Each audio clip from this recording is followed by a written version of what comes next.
Hello दोस्तों, आप सभी का स्वागत है आपके अपने YouTube चैनल नॉलेजपुर पर। जैसा कि आप सभी जानते हैं कि अब आप नॉलेजपुर चैनल के सहयोग से 10वीं के सभी सब्जेक्ट की तैयारी कर सकते हैं, वह भी बेसिक से। आपका सिलेबस भी कवर किया जाएगा जो आपका पिछले 5 महीने से छूट गया है कोरोना महामारी के वजह से। जो प्राइवेट संस्थान और हमारा सरकारी विद्यालय बंद है, तो यह एक प्लेटफॉर्म आपके लिए एक सुनहरा अवसर लाया है कि आपका सिलेबस कवर होते हुए आपको वो सब जानकारी दी जाए जो आपको मदद करेगा 2022 के एग्ज़ाम में एक अच्छा नंबर स्कोर करने में। और हमारे चैनल पे जो भी फैकल्टी हैं वो आपको अच्छा नंबर तो स्कोर करवाएंगे ही, लेकिन उनके साथ साथ उनका यह मोटिव है कि वह आपको अच्छी जानकारी भी देंगे। तो हमारे चैनल पर लगभग सभी विषयों की पढ़ाई शुरू हो चुकी है। सिर्फ फिजिक्स और केमिस्ट्री का अभी वीडियो नहीं आ रहा है, जो 1-2 दिन में इनका भी वीडियो आना शुरू हो जाएगा। तो हम आज पढ़ेंगे आज के वीडियो में भूगोल के बारे में। तो क्लास 10th का हम पढ़ने वाले हैं भूगोल, और भूगोल का यह फर्स्ट चैप्टर है। कौन सा चैप्टर है? तो आप बोलिएगा कि यह फर्स्ट चैप्टर है। यह चैप्टर पहला है। कौन सा? तो आप बोलिए भारत संसाधन एवं उपयोग। यह हमारे भूगोल का यह पहला अध्याय। हम आज इसी को समझेंगे। हम इनके ओवरव्यू के तौर पे भी देखेंगे कि आखिर हम इसके अंदर क्या पढ़ने वाले हैं। ठीक है, तो पहला जो अध्याय का नाम ही है वह है संसाधन एवं उपयोग। संसाधन एवं उपयोग। तो अब यहाँ से प्रश्न बनता है या फिर हमें समझने की ज़रूरत है कि ये जो हमारा अध्याय का नाम है ना संसाधन, ये संसाधन होता क्या है या फिर संसाधन क्या है, हम किसको संसाधन कह सकते हैं? तो आप क्या बोलिएगा? उपयोग में आने वाली सभी वस्तुएं संसाधन है। मैंने लिख भी दिया है। आप क्या बोलोगे? उपयोग में आने वाली सभी वस्तुएं संसाधन है।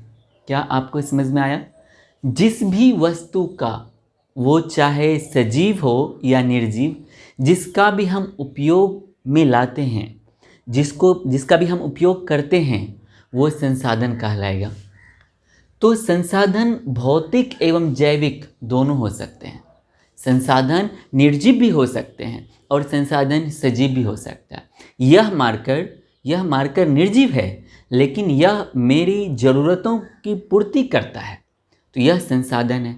तो संसाधन के पहले आप यह परिभाषा याद रखिएगा, उपयोग में आने वाली सभी वस्तुएं संसाधन है। या फिर आप इसको क्या बोलिएगा? वे सभी वस्तुएं जो हमारी आवश्यकताओं की पूर्ति करता है, वह भी संसाधन है। क्या बोलिएगा? वे सभी वस्तुएं जो हमारी आवश्यकताओं की पूर्ति करता है।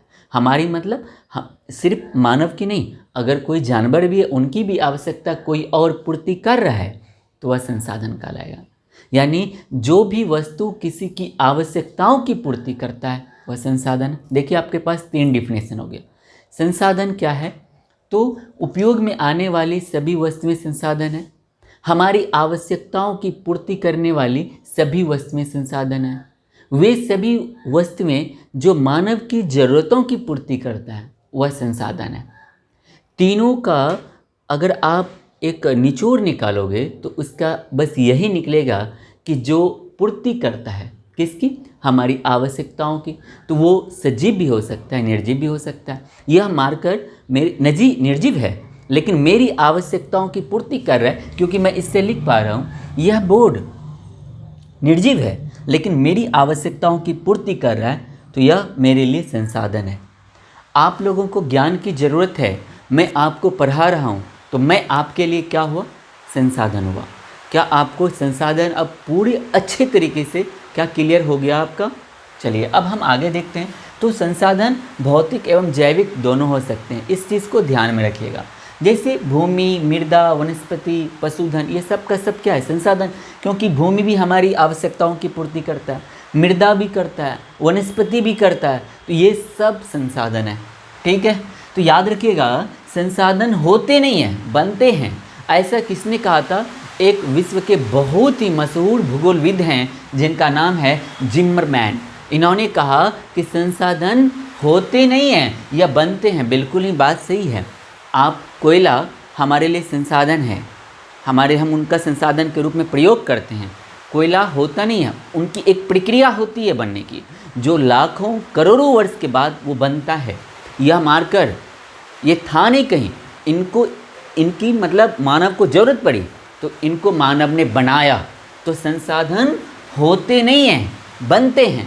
क्या आपको यह समझ में आ गया? तो प्रश्न पूछेगा कि संसाधन होते नहीं बनते हैं, यह किस भूगोलविद का कथन है? तो आप क्या बोलिएगा? जिमरमैन।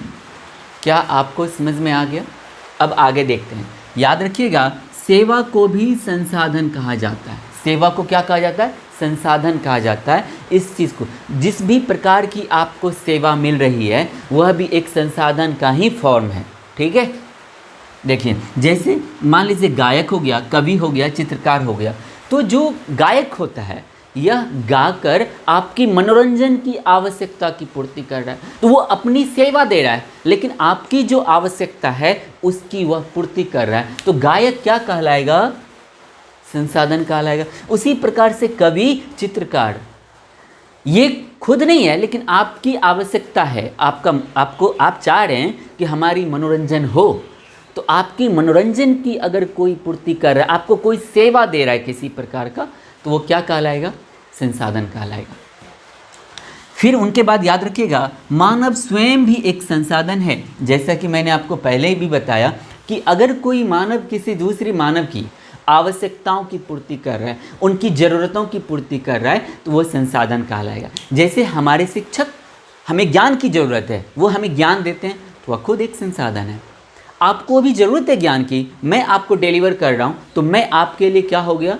संसाधन हो गया। क्या आपको समझ में आ रहा है?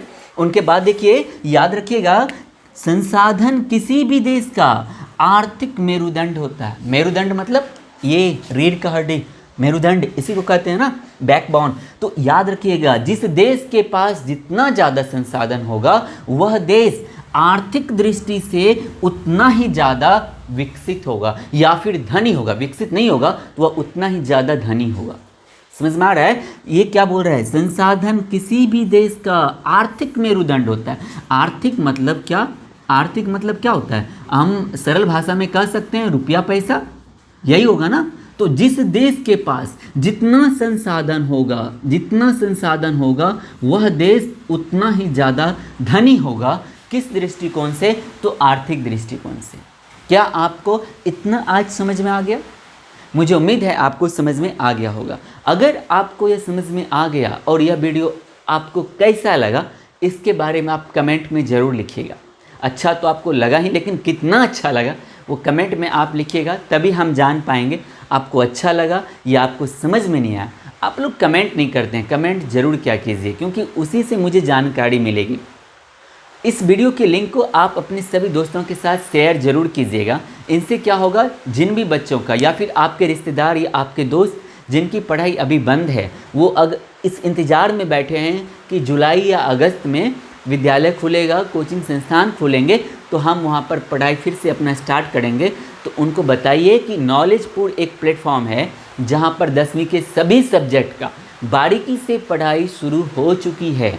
ठीक है, उनको बताइए और उनको बोलिए क्लास का टाइमिंग, अभी जब हमारे चैनल पर सभी सब्जेक्ट आना शुरू हो जाएंगे तो फिर मैं आपको एक शेड्यूल बताऊंगा कि सभी सब्जेक्ट किस किस टाइम आएगा। अभी हमारा कुछ किसी टाइम आ जा रहा है तो वो मैं एक शेड्यूल दे दूंगा। ठीक है, तो उनके बाद एक और ज़रूरी बात, केमिस्ट्री में बोल रहा हूँ, सॉरी, इकोनॉमिक्स का और हिस्ट्री का एक एक चैप्टर समाप्त हो चुका है और उनका पीडीएफ मैंने दे भी दिया है। तो पीडीएफ आप अगर चाहते हैं कि ये हैंड रिटेन जो मैंने बोर्ड पे समझाया, इनका आपको अगर पीडीएफ आप लेना चाहते हैं तो इनके पीडीएफ के लिए आपको जाना होगा टेलीग्राम पर, और टेलीग्राम पे आप सर्च कीजिएगा नॉलेजपुर अमन। क्या सर्च कीजिएगा?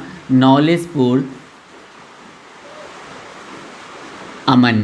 ठीक है, ये सर्च कीजिएगा तो वहाँ पे एक नॉलेजपुर नाम से मतलब चैनल आ जाएगा। वहाँ पे इन दोनों के बीच में याद रखिएगा थोड़ा डिस्टेंस होगा, लेकिन दोनों के साइड में ना एक लाल जैसा बुक का लोगो है, वही अपना चैनल है। और वहाँ पे मैंने इकोनॉमिक्स और हिस्ट्री का पीडीएफ दे दिया है। इनसे आपको फ़ायदा मिलेगा। सिर्फ आपको वीडियो वॉच करने की ज़रूरत है, समझने की ज़रूरत है। मैं लिख के खुद आपको दूंगा, ठीक है। मिलेंगे अगले वीडियो में, तब तक के लिए जय हिंद, जय भारत।